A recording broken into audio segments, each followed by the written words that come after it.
আসসালামু আলাইকুম রহমতুল্লাহ। ওয়ালাইকুম আসসালাম। ভাইজান, আপনার নাম কি? অভি। আমি আপনাকে 3টি প্রশ্ন করব। আপনি যদি 3টি প্রশ্নের সঠিকভাবে উত্তর দিতে পারেন, আপনার জন্য ছোট্ট একটা উপহার রয়েছে। আপনি প্রস্তুত? জি ভাই। কন্টেনারের ভিতর থেকে একটা কাগজ ওঠান।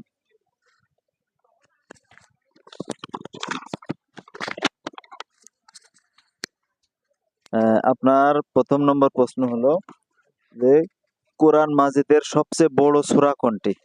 সূরা বাকারা। মাশাআল্লাহ, ভাই কিন্তু প্রথম প্রশ্নের উত্তরটি সঠিকভাবে দিতে পেরেছেন। দ্বিতীয় নম্বর প্রশ্ন, আহ, যে কোরআন মাজিদের সবচেয়ে বড় আয়াত কোনটি? অপশন দেন।